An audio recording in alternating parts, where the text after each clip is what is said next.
Go. So we're going to call the October 24th, 2018 meeting of the Lake Quinsigamond Commission to order. And we're here meeting in the Conference room A. Conference room A. Okay, we've moved up. The old selectmen's room. We got early voting, which is a good thing, in the in our usual room, and our school committee friends are in the fancy room. So, first item is approval of the meeting minutes for September 24th, 2018. Did everyone get a chance to peruse, study? Do we have a motion to accept? Motion to accept? Second. All those in favor? Aye. Opposed? So voted. Okay, review of approval of bills and expenses. Do we have bills and expenses? No bills this month. There will be postage and probably another ESS bill coming, but nothing has Okay. been paid this month, so. Have we paid The report. Solitude? Yeah, they're all set. Solitude's all That was set? last month, yep. Okay. And, all right, any money coming in? No, No? no, No one sent the donation after the Grand Marshal and the No. boat thing? No? no. We're expecting a little uptick in the donations out there. I thought We we were did hoping. something. I thought they were throwing something. Just she didn't throw any candy out, so everyone was mad at her. All right, we're gonna go through the reports. I will start that off.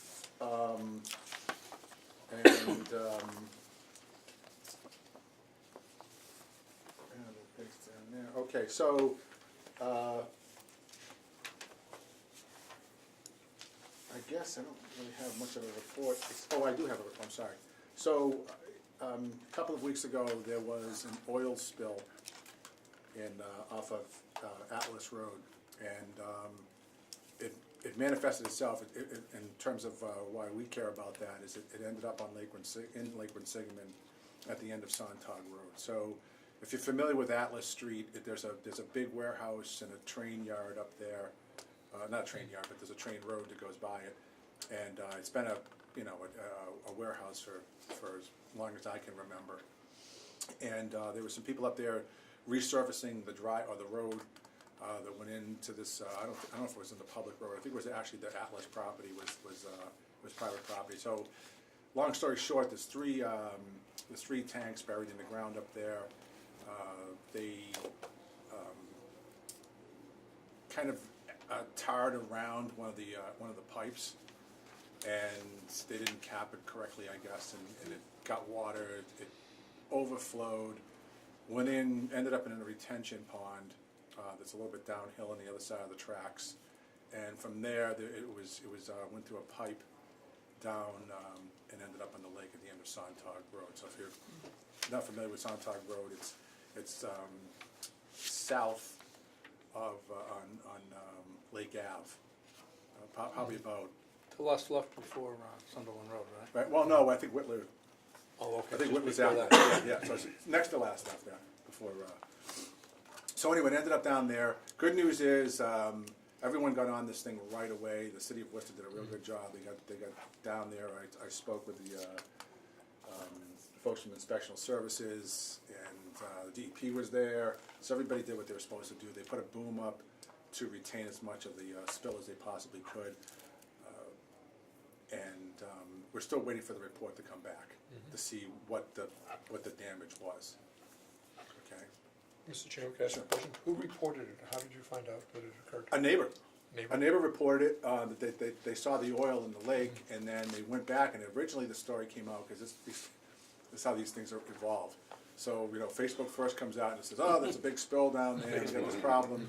And, the city was looking at people's houses because they're thinking it came from someone's oil tank, or someone was, working on their car. I don't know what they thought. But they had like 3 houses, according to Facebook, that they were targeting. And come to find out, it was an underground tank, and it was in a retention pool. But it took those guys a little while to figure out where it was. When they first saw it in the lake, they did not know where the spill was coming. So there was a period of time in between when they first discovered it in Lake Quinsigamond to when they discovered where it was coming from. So they have it contained, they had it contained within, I think, 24 hours or so. They had the thing pretty much buttoned up, and we don't know again, how much ended up in the lake.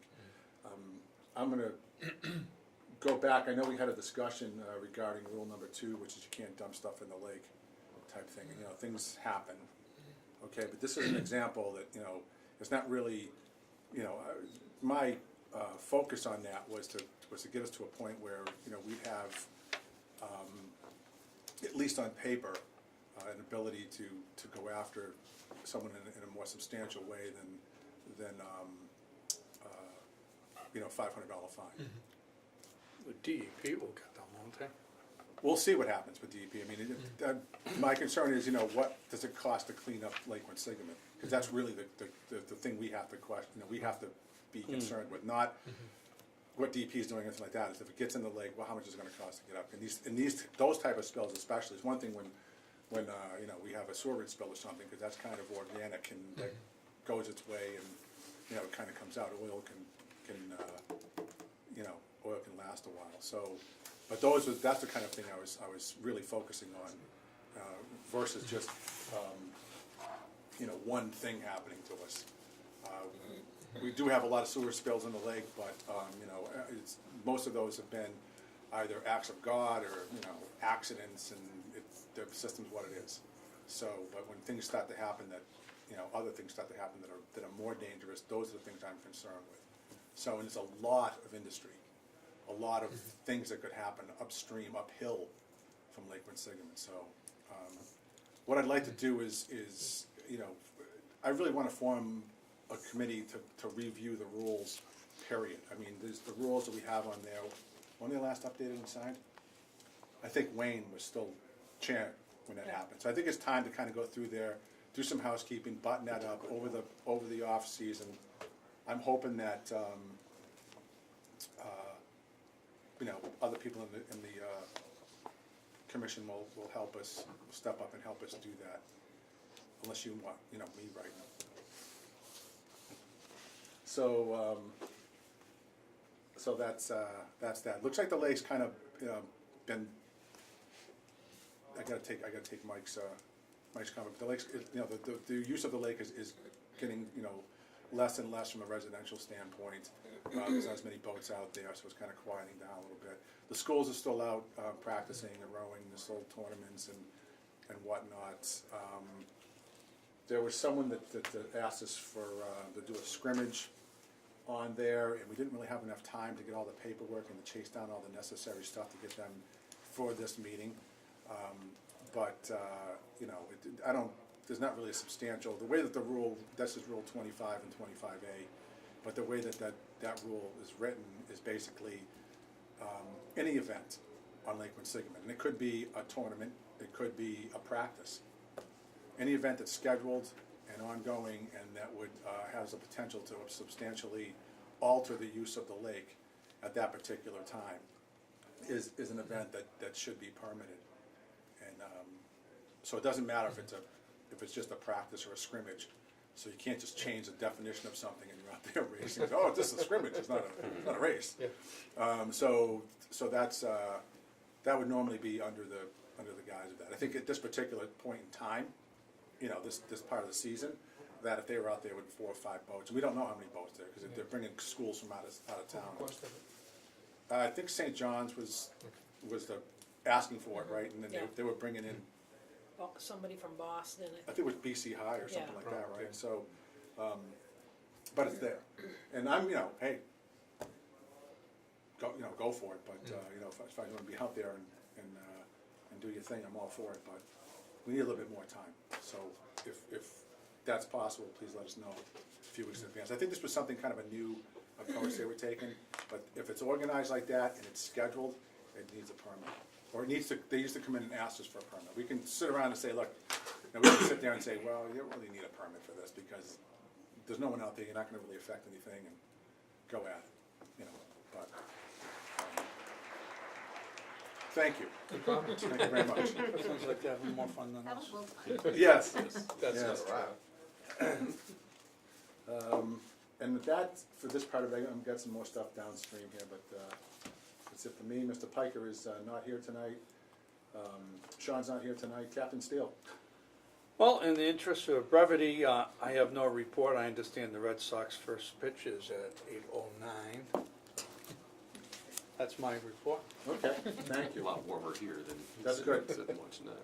Mr. Polito. No report. Mr. Conlon. Our conservation agent just had twins, so the rest of us are picking up the slack for a while. No conservation agent. Yes. All right, now's the time to go in to get the permit. That's right. Going now, quick. Cool. That's it. I don't know what else we got going on, but we'll think of something.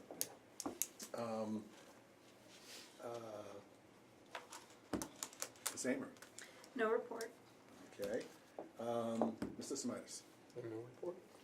Moving right along, Mr. Nelson is not here. Okay, so update. Mr. Chairman? Oh. No, one thing. Yes. I did speak with someone from the DPW who's working with the Route 20 project Yeah. with regards to discharge dewatering over at Wooler Drive Yes. Station. And the area in where they're dewatering now, they put some riprap. There's some riprap in the brook and certain things that after they're done dewatering, they'll clean up. And I think there was an enforcement order for somebody that lived in the area that put something that shouldn't have been in that brook, but they're gonna attend to that too at the same time when all the dewatering is done. So that was just a little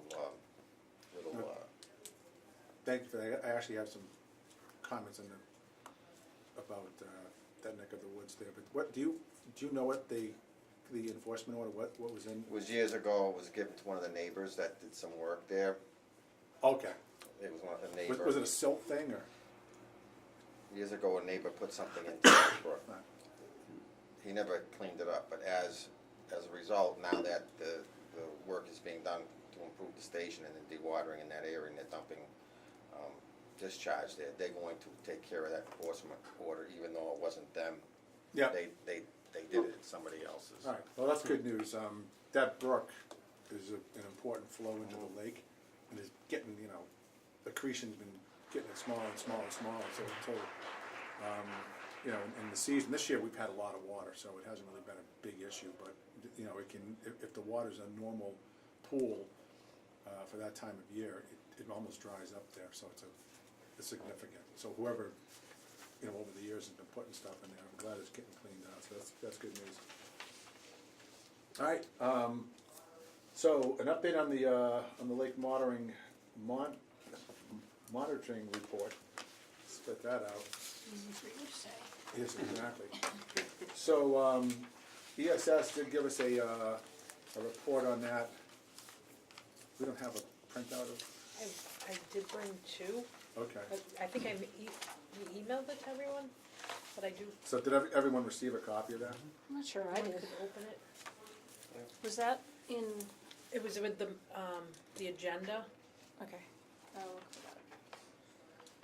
And I'll think about it. All right. So I guess I'd like to give everyone a chance to kind of digest that and go through it, and we can talk about it at the November meeting. But essentially, and I think Jacqueline's going to put some 2 cents worth into some things there too. But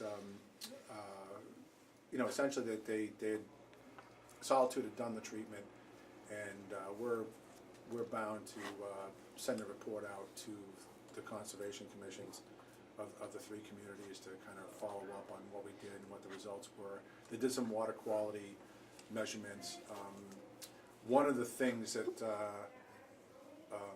it was all okay from the standpoint of the health of the lake. It looked good. We were only able to treat north of Route 20 because of Natural Heritage's concern with the endangered plant of the Vasii. So in order to so we could get a treatment out this year, which was pretty effective actually.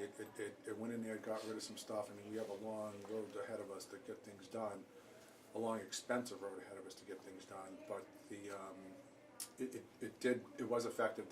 The parts of the lake that we did, I would like to see more of the lake being treated, because I think it's just gonna grow, and get to a point where,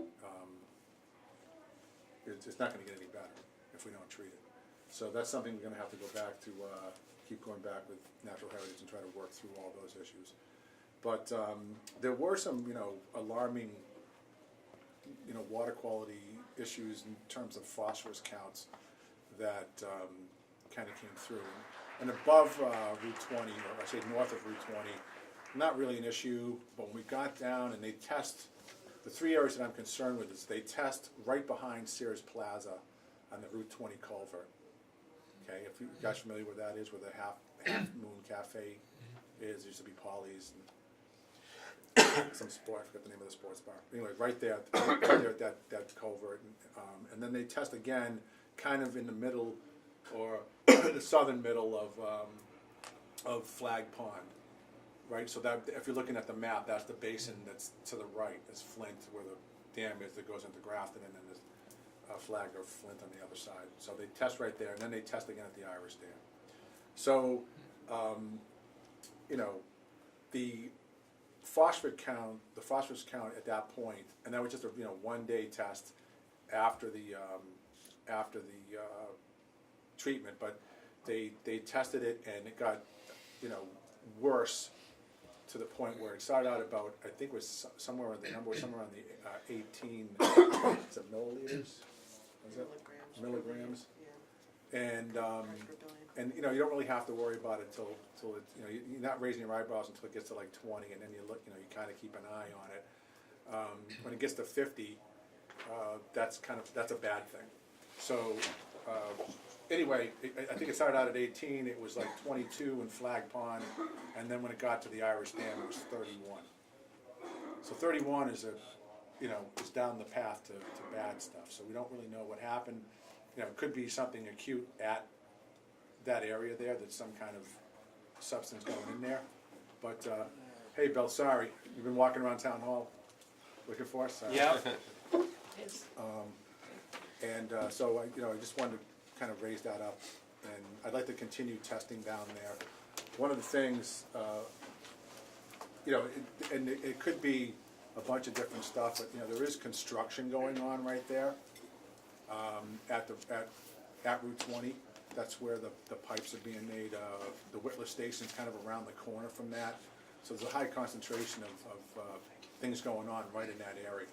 So, to be frank, I hope it is that. I hope it's something that's basically, a temporary issue that's happening while there's construction, and somehow it's affecting the lake there, and when they stop doing construction, it'll go away.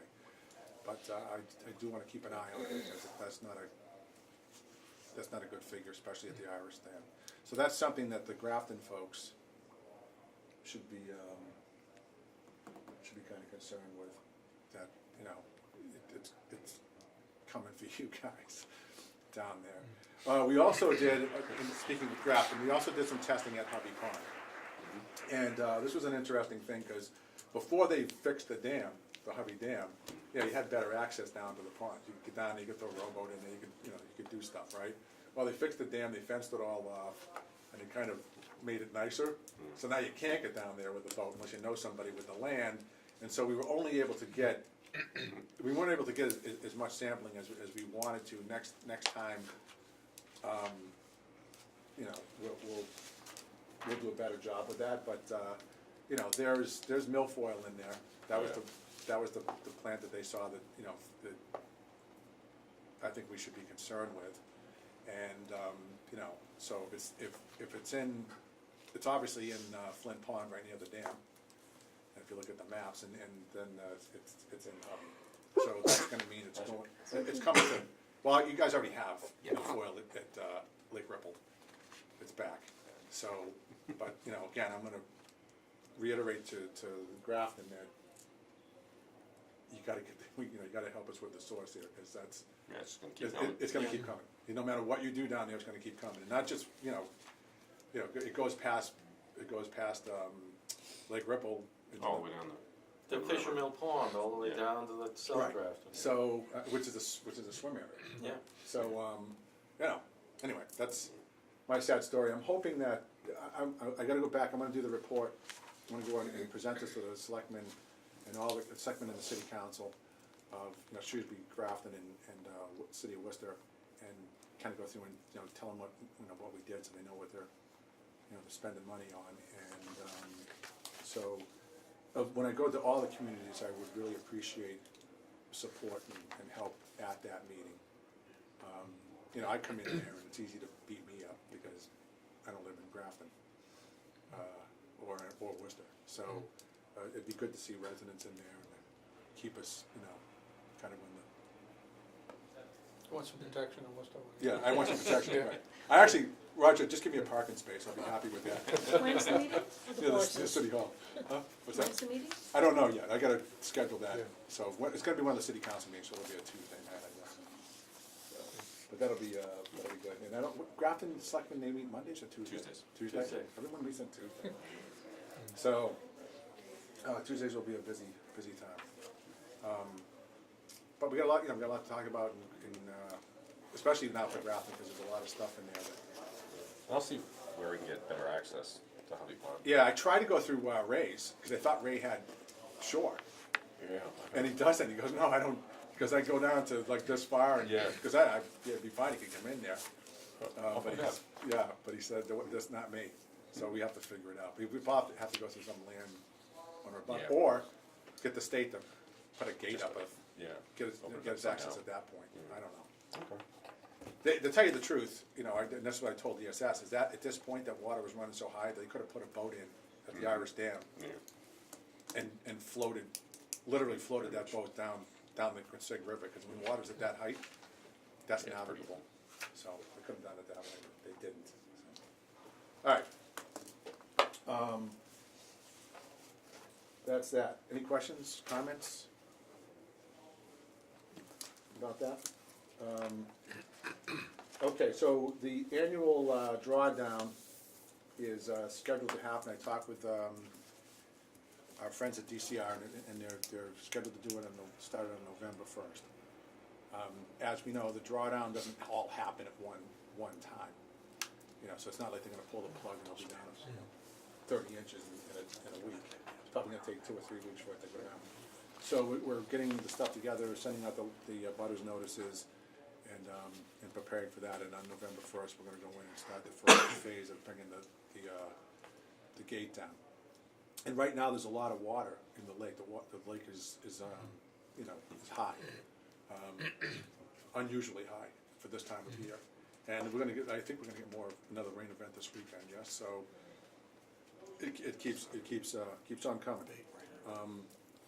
So we'll get that down to an acceptable level, and we'll try that again. Good news is we don't have to scramble to get any extensions on our permits, all that stuff's in place.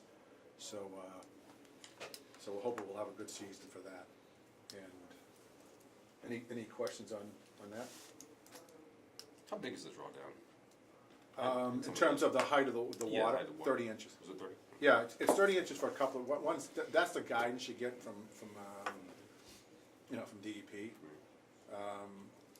Even if we could lower it down lower, but physically, even if we had permission to go, 8 feet, we can only go 30 inches because that's where it levels off from the end of the dam to the Quinsigamond River.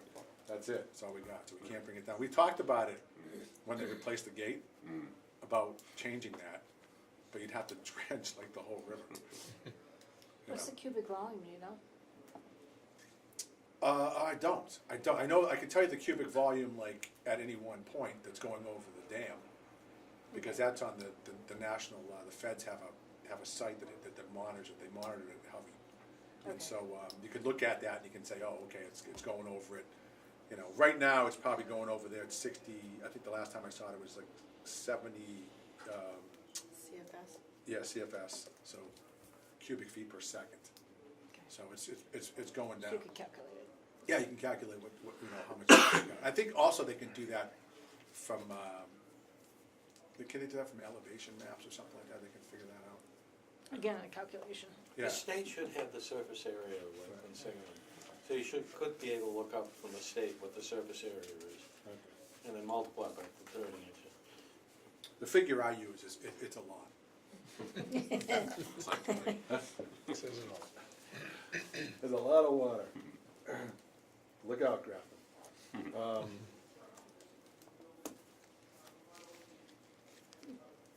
And next brings us up to Jacqueline.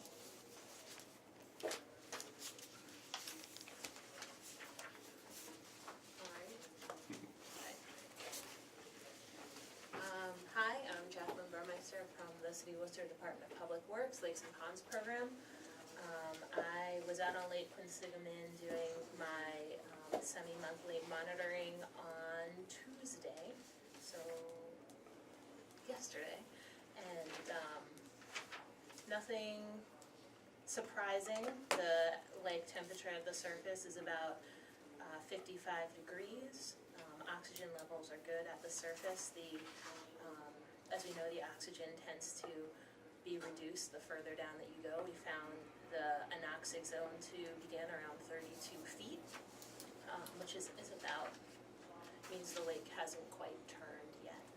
So we'll continue going out there until we see that happen. Another thing that happened last month was we had our final cyanobacteria monitoring collaborative. This is a group of citizen scientists from the area that bring water samples to my field station to scan it for cyanobacteria, which are the blue-green algae that could potentially form toxins that are harmful to public health. We only found one instance of Anabaena cyanobacteria in Lake Quinsigamond. Most of the rest of the stuff was diatoms, which are healthy for the lake. I have some pictures here of what we found. We take pictures of it and we upload it to an EPA database that is used by researchers across the nation to better understand the temporal and geographic patterns that these really not very well understood critters are carrying out, so kind of contributing to that greater effort. So I have some pictures here if you're interested in what they look like, get a closer look at your water, and some of our volunteers in action. So if anyone's interested, they're there. In addition, I know that this is jumping the gun a little bit, reading through the ESS report. In addition to the temperature and the oxygen monitoring that I do, I take water samples as well from 3 in-lake locations and several tributaries and the outfall, and I run the samples for some of the same parameters that were being looked at in the ESS report. And because there was some concern about the levels of phosphorus in certain areas, I went back, and usually I analyze the data in depth by the end of the summer and get it ready for the State of the Lakes event. I went back and did a run through quickly though to look at what we were looking at as far as the phosphorus. And I have those numbers all here for the 1, 2, 3, 4, 5, 6, 7, 8, 9, the last 9 occasions I was out on the lake at the Irish Dam, as well as 3 in-lake locations. I did not find any instance of the phosphorus at the Irish Dam being as high as ESS. The thing is, with these tests, you go out there once and you collect a sample. You really need to go out multiple occasions throughout the summer to get a good picture, and so I think maybe these numbers might help us better understand what's going on. Most of the in-lake phosphorus levels were very low, actually lower than they were last year, below detection limits in many occasions. The area that I saw more phosphorus was actually in the northern portion of the lake, the culvert underneath Main Street, where sometimes the phosphorus was reaching above 0.025 milligrams per liter, which is crossing into, if we have these categories of excellent, good, fair, and poor, you would go from excellent, which is those non-detects, and the below 0.01 milligrams per liter into the fair category. And in the very beginning of the summer, there was an occasion where it was it was in the good, and in the very beginning of the summer, there was one moment where it was in the fair category. But overall, it's actually looking pretty good. I have these sheets here that compare the tables for the total phosphorus from the ESS study and the ones that I have been taking throughout the summer. They've also have here the data for that they collected for nitrate and various other parameters. And I haven't gone through all that yet. That will come out in the report that I publish at the end of the year. That kind of compiles everything. It also shows where on the maps each of these samples were taken, so you could kind of compare where my samples are being taken versus the ones that are being taken by ESS. So, you want me to pass these Yeah, on? that'd be awesome, thank you. If anyone is interested in those. The last parameter that I wanted to mention was Secchi clarity, which is basically how clear the water is. That was something that they measured here, ESS measured. And the clarity is about 2.7 meters the last time I went out yesterday, which is pretty much 8.5 to 10 feet in the different locations I was measuring it. So that's pretty good. I mean, and that's been like that for most of the summer, if not deeper. So the clarity is still looking pretty good. So yeah, that's all I have to report. I have one question. Yeah. You mentioned in the beginning that cyanobacteria were found in just one spot. What was that spot? Which spot was that? You know, it's not, I don't have that spot on me. I mean, it was literally one cell, so it's a very insignificant amount. So.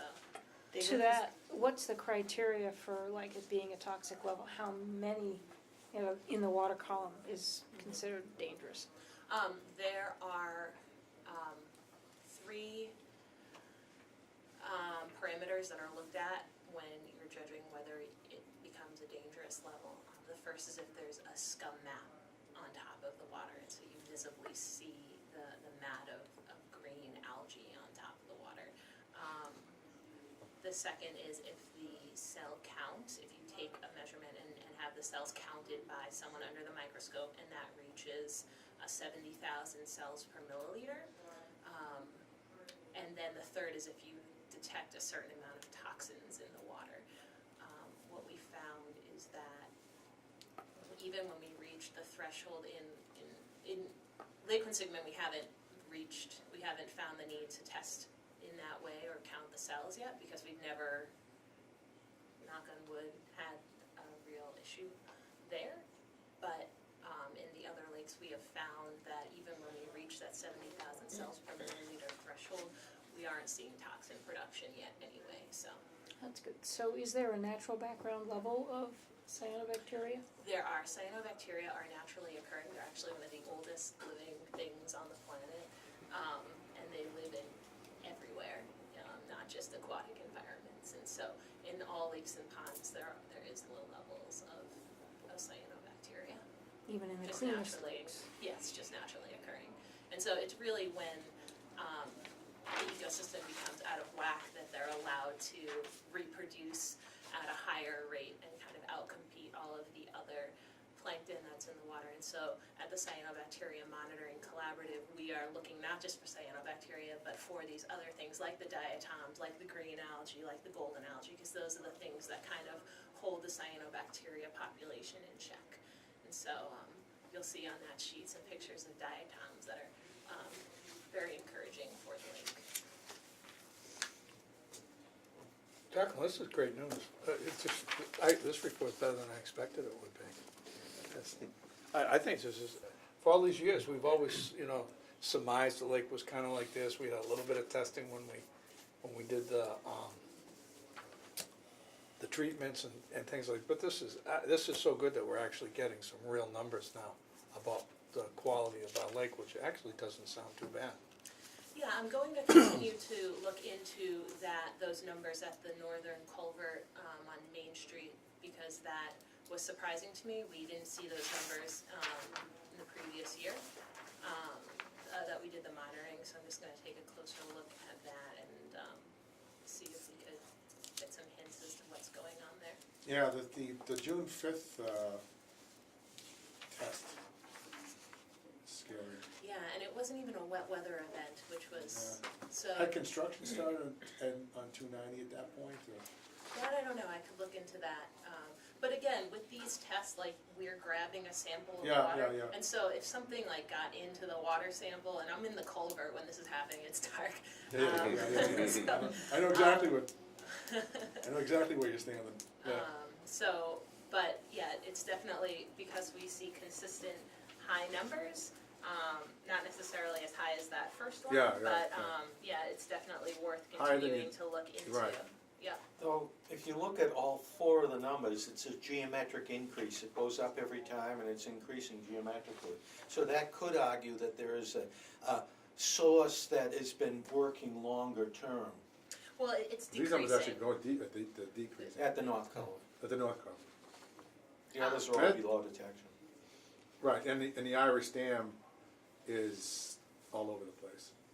So, which, it's interesting because September 11th number, you know, it looks like there's a bump there from August, and then when did ESS go into the 24th?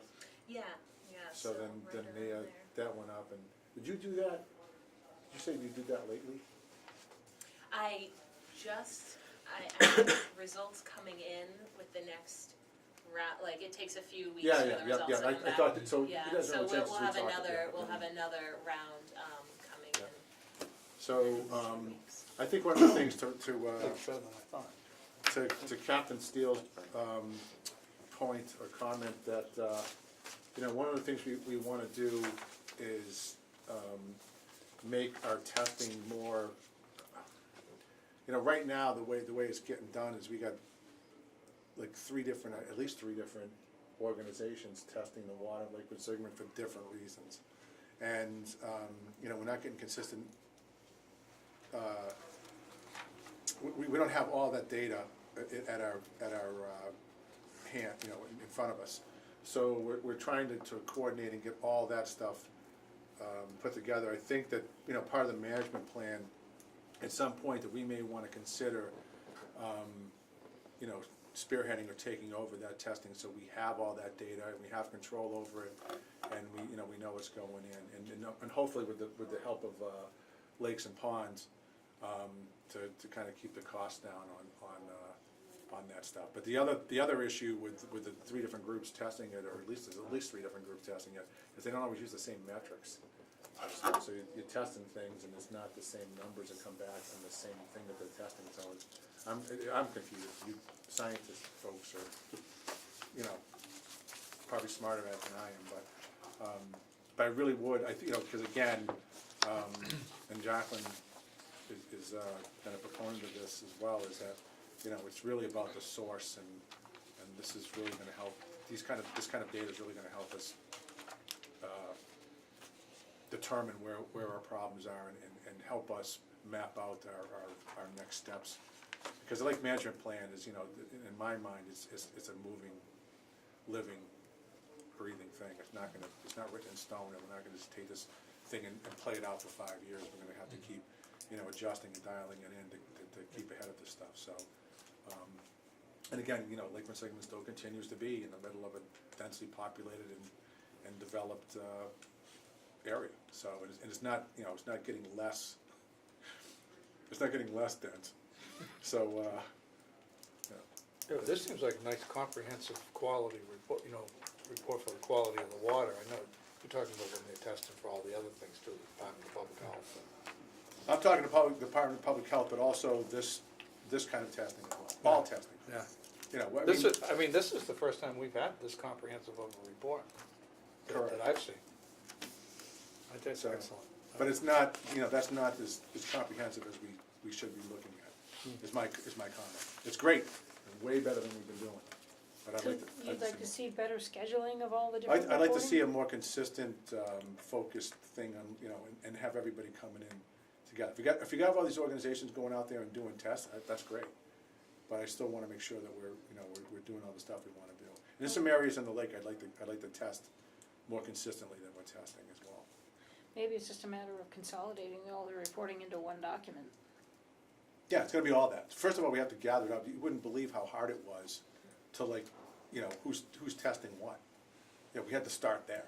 So and that's going through the process. You know, Mike Liberty actually is helping us kind of gather all that and bring it all into a, you know, into a matrix. We can at least see who's doing what. And Jacqueline, and I hope I'm not speaking out of school, has kind of hinted at helping us do testing, that so we're not, you know, we're not hiring our ESS to do something that we can already do.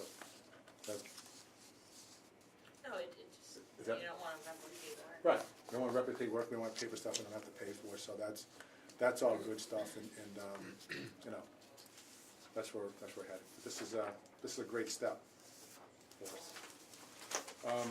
Speaking of, you all set? Plus, I like the results. Speaking of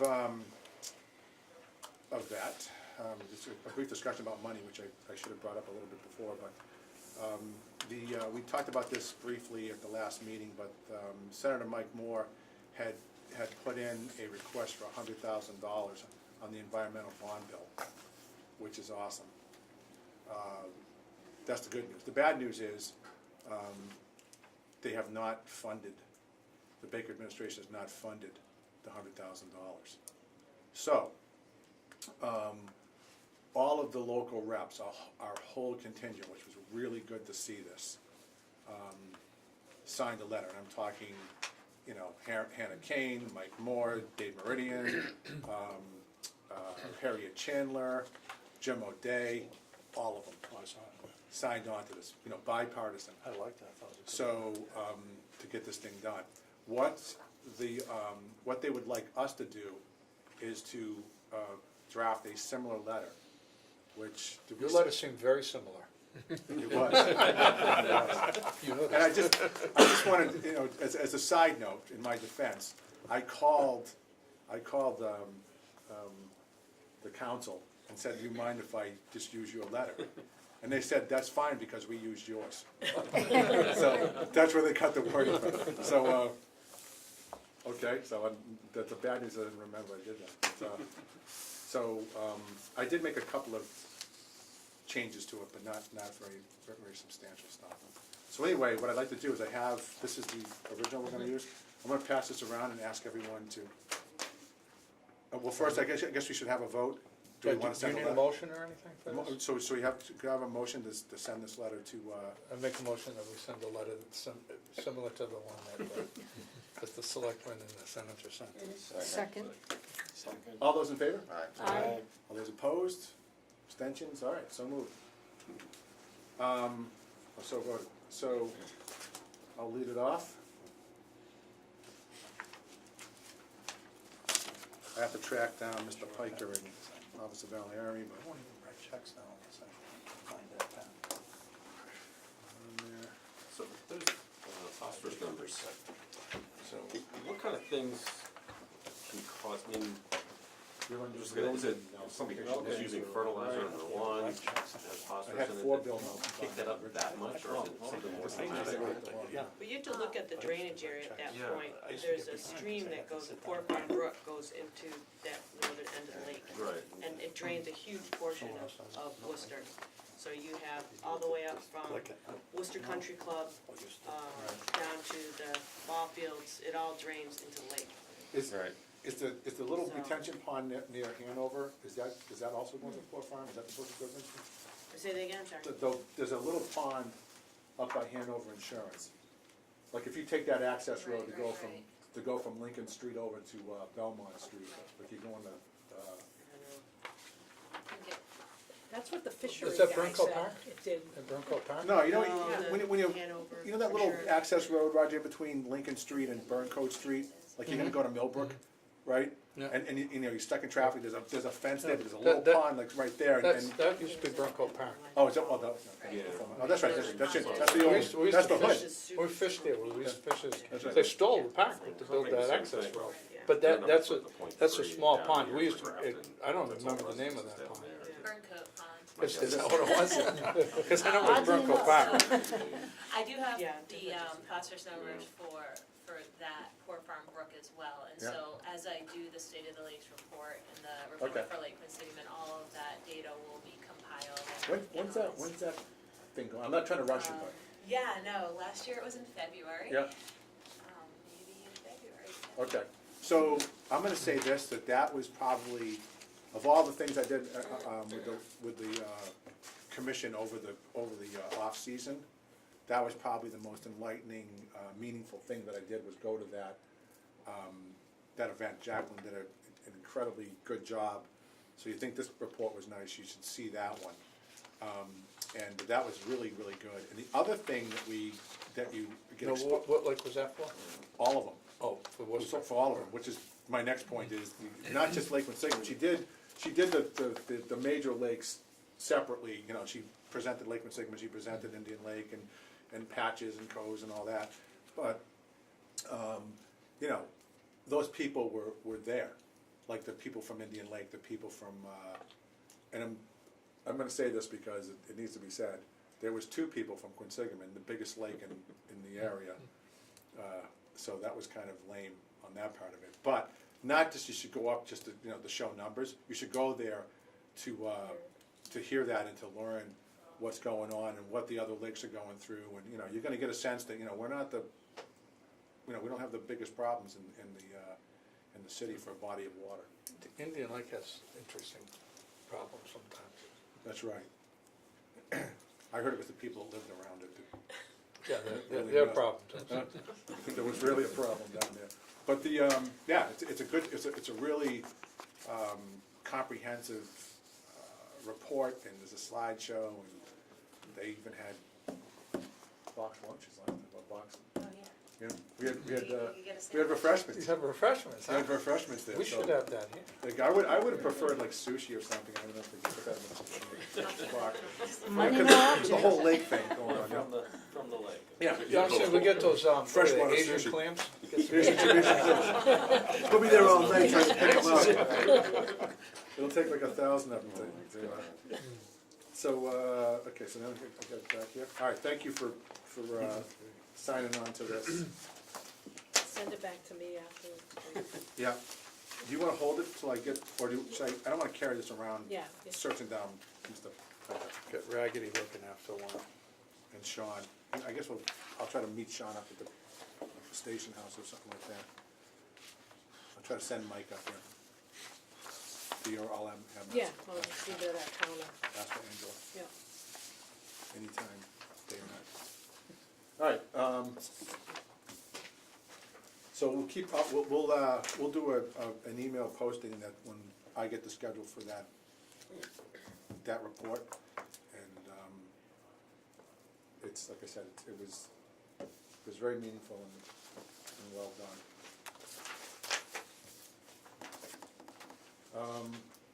Other quick thing I wanted to mention before, we did get a letter from a resident, regarding some concerns from Lake Quinsigamond, and Angela told me I probably shouldn't read this, but I'm gonna kinda do it anyway, cause, Who said you shouldn't read it, Angela? well, I may not wanna read I it. didn't. She didn't say I Read it shouldn't read like it, I'm sorry. that. It wasn't like that, she goes, it's just long. But, my name is, this is the person, dear Chairman Collins, my name is, Connor Lynch, and I'm a student at Shrewsbury High School, where I reside in Shrewsbury, Mass. I come to you as a concern about Lake Quinsigamond. I'm writing of the multiple problems as stories merge through the months of pollution, suicide, homicide, and health risks. As you understand, this is the issue that needs more attention to many communities sharing the lake. Learning about stories of pollution like garbage or waste from sewers haunts me, because friends of mine that are a part of rowing teams that can be affected by these waters, that of course lead to sickness and maybe even worse. In addition, the safety issues of unstably mental men and women recently having a suicide by a man late one night by jumping off the bridge, and a murder on the bridge of a man killing a woman. In addition, the health-related problems caused many people,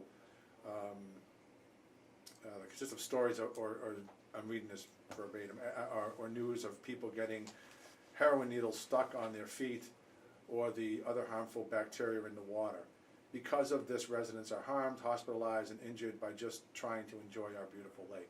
All I ask is for the commission to think about the certain issues that have happened over the years and try to reduce the risk of mental health, such as having more police patrol the streets and bridges to prevent more crime issues.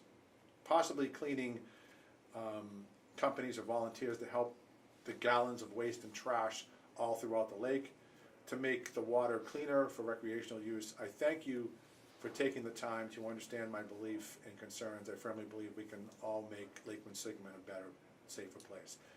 I wanted to read this for two reasons. One, that he took the time to write this and voice his concern. Second thing, I want to point out that this high school kid has obviously been watching the Lake Commission meetings and reading the paper. So, I don't know about you guys in high school, but I didn't have Lake Commission meetings on at that point, but it's good to see that someone wants to get involved and engaged in this, and is doing it for the right reasons. So, and he did this, and it wasn't Facebook. Like, he wrote a letter, sent it into the commission, so we could discuss it here at our meeting. So, I commend Mr. Lynch for doing that. Thank you, and we take all of this very seriously. There's some things we don't control, like people jumping off the bridge, and I know that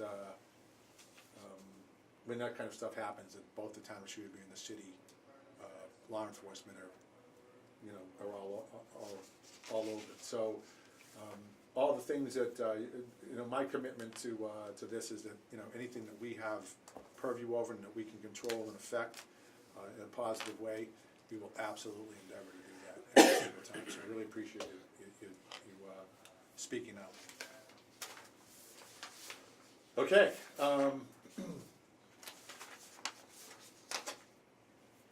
The next was update from the Lake Quinsigamond Watershed Association. Hello, I just have a couple things. Tomorrow night's our meeting, we are monthly meeting, 7 o'clock, the Marine Corps League on Lake Ave in Worcester. And we are electing officers, and I know our secretary would like to step down, so if anybody is interested in helping out, we really, it's as much time as people want to put into it. Some people put no time, 1 or 2 hours a month, the meetings, and take meeting minutes and some paperwork filing with the state that I do now, but I'd like to not do that. If anybody's interested in running for an office, we're doing that tomorrow night. This is significant compensation for that position. I'll buy you a drink at the Marine Corps. Yeah. That's right. We'll do that, and is it karaoke tomorrow? Friday night. Tomorrow is pool or something, so a couple of our members play pool with Marine Corps League, so we have to switch from Thursday nights. So this will be our last. I think Friday karaoke week. would be better, because if you actually sang the watershed meeting would be pretty cool. Kind of like Do Hamilton. we have a song? We have a for the Quinsig commission? song, we could sing that. We do, we have the little flower with the flower, what's the name of that song? The official song of Lake Quinsigamond? Yeah, there was that, Well, I should research it was that. to Tacit, so I'm sure Ken, I'm sure Ken has the music and the words for it. Oh, we can't sing here now? Oh, yeah. I did want to ask one thing. Sure. In the report from ESS, they said they wanted volunteers to do hand pulling of water chestnut. Yes, You know, yeah, well, that was, they were, Coordinate with us, we could get volunteers, but right. we need to know when, to have the training, that Right. sort of thing. Yeah, Do that. I didn't really, and that's a good point, they didn't find any water chestnut this time. The Yeah. last time you did find water chestnut, you found a plant. Mhm. We found a plant out that was that same year, but it was a different part of the season, and we pulled two, before we found two, we pulled them. Yeah, So, so that was about all the hand pulling that you could do.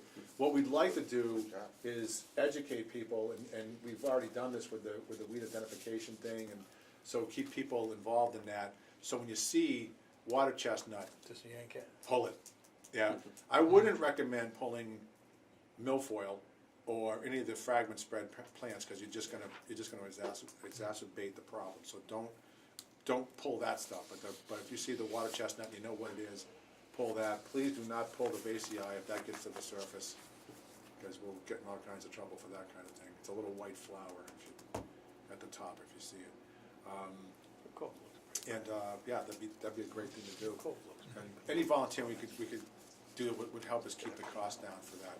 Otherwise, we're having a battle. One other thing is that when they first did the treatment, when Sawtooth first did the treatment, they did not treat the sacred lotus. And if anyone's been by the sacred lotus after the treatment, you go, wow, that looks pretty good. What, did they fertilize it? Because it was beautiful and blooming and all pink, and it's grown probably, I'm gonna say almost 50%.